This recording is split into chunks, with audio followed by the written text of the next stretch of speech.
एक और भैया हैं जिनका नाम है अल्फ्रेड एडलर। कल फिर समझ रहे होंगे तुम और मैं, सिद्धांत समझ रहे होंगे, मतलब परीक्षण पढ़ रहे होंगे, क्योंकि व्यक्तित्व अपने आप में थोड़ा बड़ा टॉपिक है।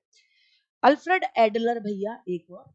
अब अल्फ्रेड एडलर भैया ने, इन्हें आप इंडिविजुअल साइकोलॉजी के पापा कहते हो। क्या कहते हो? व्यक्तिगत मनोविज्ञान के जनक, यानी इंडिविजुअल इंडिविजुअल साइकोलॉजी के फादर। इंडिविजुअल साइकोलॉजी के क्या कहते हैं इनको? इंडिविजुअल साइकोलॉजी के फादर इनको कहा जाता है। अल्फ्रेड एडलर को क्या कहा जाता है? इंडिविजुअल साइकोलॉजी के पापा कहा जाता है। अल्फ्रेड एडलर ने कहा कि देखो, हर व्यक्ति अपने अपने ढंग से इम्पोर्टेंट बनने का प्रयास करता है। अब देखो यहाँ पे तमाम बच्चे हैं, अपने अपने ढंग से क्या बनते हैं? इम्पोर्टेंस दिखाने की कोशिश करते हैं, अपने अपने ढंग से महत्वपूर्ण बनने का इंडिविजुअल प्रयास करता है। अब जैसे मैं प्रयास कर रही हूँ कि तमाम लोग पढ़ा रहे होंगे रीड, कि मैं सरल शब्दों में अपनी बात अपने बच्चों तक लेकर आऊं। तुम लोग में से बहुत सारे बच्चे पढ़ने पर फोकस कर रहे हैं, और कुछ बच्चे अपनी इंपॉर्टेंस दिखाने के लिए क्या कर रहे हैं? व्यक्तिगत प्रयास क्या कर रहे हैं? वो बात कर रहे हैं कि तू बता, तू कैसी है। अल्फ्रेड बिने और अल्फ्रेड एडलर दोनों अलग अलग हैं, दोनों अलग हैं भैया। अल्फ्रेड बिने को अल्फ्रेड एडलर से अलग अलग रखना। बिने भैया अलग हैं, एडलर भैया अलग, ठीक है ना? तो अल्फ्रेड एडलर भैया ने कहा कि भैया देखो, हर व्यक्ति इंपॉर्टेंस दिखाने की अपनी कोशिश करता है, इंडिविजुअल प्रयास करता है, व्यक्तिगत मनोविज्ञान के जनक हैं।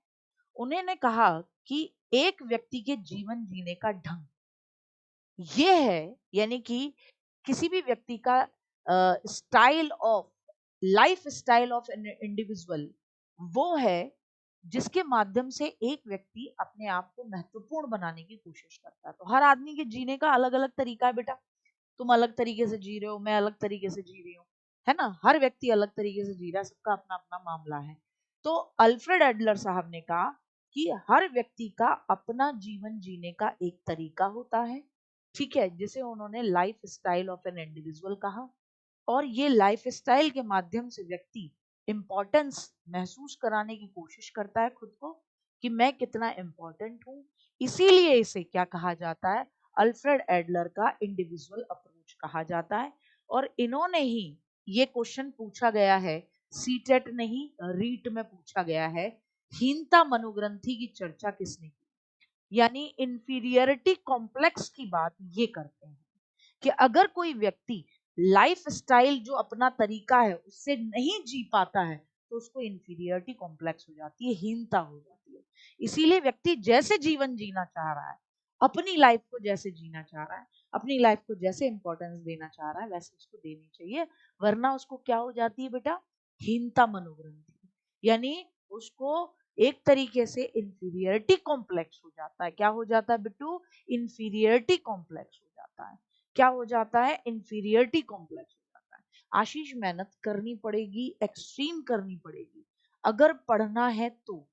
आपकी अपनी चॉइस है पढ़ना, और मेहनत तो करनी पड़ेगी और जबरदस्त करनी पड़ेगी। एक तरीका बता सकती हूँ कि और शॉर्ट कर लो इसको, कि ये पढ़ा क्लास में याद तो हो ही जाता है, एक बार रात में पढ़ लिया साथ के साथ, और शॉर्ट करके एक पेज में पूरे नोट्स बना दिए। पर पढ़ना पड़ेगा, ये तो करना पड़ेगा, और इसके अलावा कोई किसी का कोई मामला है नहीं।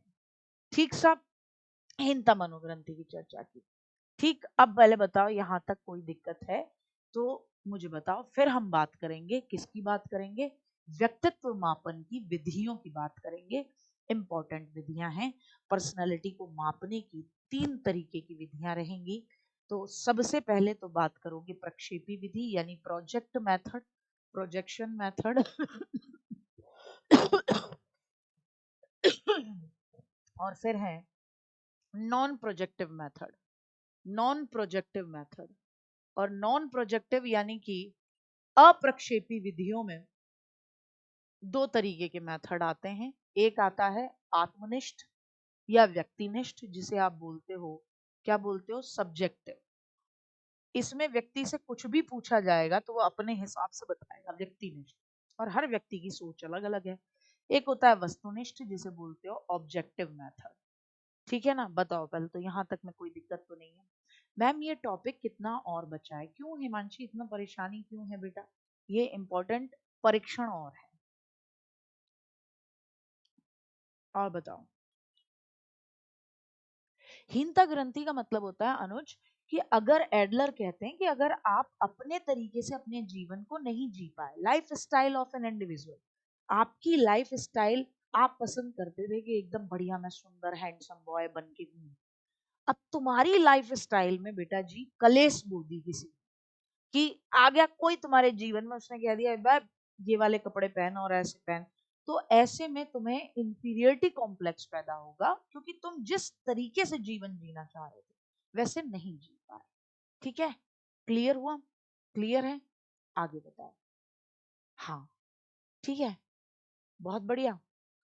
हाँ अब कोई भी कलेश हो सकता है बेटा, अब तुम मेरे से मत कलवाया करो ये लुगाई का कलेश है कि किसका कलेश है। हाँ अपने शब्द मेरे मुंह में डाल देते जबरदस्ती है। कोई दिक्कत नहीं है, चाइल्ड स्टेज अलग अलग होने दो आशीष, तुम सीटेट के हिसाब से बताओगे, तुम्हें परेशान नहीं होना। ठीक है ना, और उसे ऑथेंटिक तरीके से प्रूफ कराने के लिए मैं बताऊंगी तुम्हें। ठीक, क्योंकि सीबीएसई की किताबों के अंदर जो दे रखा है हम उसको लेकर आएंगे। सब समझ में आ रहा है? ठीक है, बहुत बढ़िया। अब कल करेंगे यहां से आगे पर्सनालिटी की विधियां। तो आज की क्लास यहीं समाप्त होती है। पर्सनालिटी की विधियां यानी व्यक्तित्व मापन की विधियां कल करेंगे और बहुत इंपॉर्टेंट हैं और उनको बहुत अच्छे तरीके से हमें समझना होगा, तो इतना आप याद करेंगे, फिर हम कल मिलते हैं। ठीक है, फिर बुद्धि टॉपिक भी है और ओवरऑल आपकी 10 दिन से ज्यादा की क्लास नहीं है। ठीक है, तो बहुत बहुत धन्यवाद, अपना ध्यान रखेंगे, bye bye, love you, take care, जय हिंद, जय भारत, गुड नाइट बेटा जी।